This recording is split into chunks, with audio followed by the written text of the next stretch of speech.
Tanto que é interessante a gente colocar, gente, aqui nesse slide, as causas do fim do Império. Eu sempre faço questão de colocar que, primeiro, foi a participação do Brasil na Guerra do Paraguai, que isso daí entra aí no livro de vocês, sobre, se vocês forem olhar no livro de vocês, sobre que é a visão republicana, que diz da seguinte forma, né?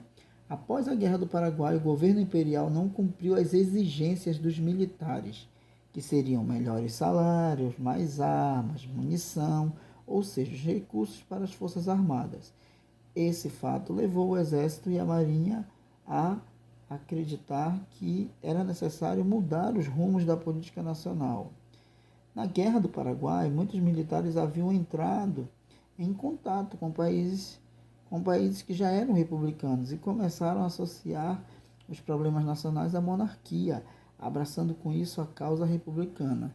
Porque assim, gente, a própria ideia de se pensar nesse novo país, que os militares e as pessoas daquela época que estavam ligadas a toda essa ideia de modernidade, queria também um Brasil que tivesse livre da influência da Igreja Católica. Então, nós aqui no Brasil ainda estávamos ainda sob a influência da Igreja. Então, era preciso se acabar com isso. Então, nesse slide aí, ele é bem claro quando ele diz, né, que foi a participação do Brasil na Guerra do Paraguai, porque é, o, não foi apoiado pelo povo, né? O próprio fim da escravidão foi um dos fatores também que vão fazer com que o Império perca o apoio, e a não indenização dos fazendeiros que tiveram prejuízos. Então, gente, é até um contrassenso, tá?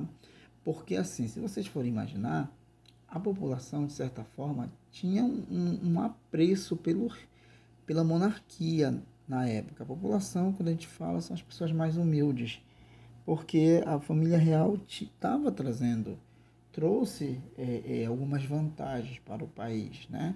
Se nós formos ler com mais calma todos os conteúdos, mas ela não tinha evoluído na economia, então, ou seja, ela não estava agradando a elite, né, econômica da época. Ela ainda era atrasada, os pensamentos eram atrasados, ela ainda estava muito atrelado ao que pensava a igreja, tá bom, gente?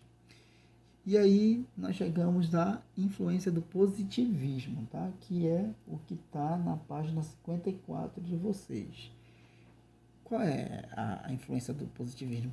Primeiro a gente precisa falar do que é o positivismo. O positivismo é uma ciência, né? E que aonde essa ciência, ela diz que tudo passaria a ser considerado como fato a partir da comprovação científica. Então, o próprio positivismo, ele não considera o achismo, né? Ele considera o que de fato você está vendo.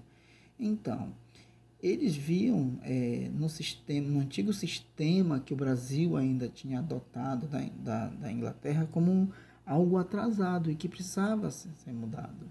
Então, eles implantam no Brasil, dão a ideia de separação entre Estado e Igreja, concessão de terras a todos os imigrantes residentes no Brasil e o banimento da família real do Brasil, a nomeação de governadores para as províncias e uma nova organização dessa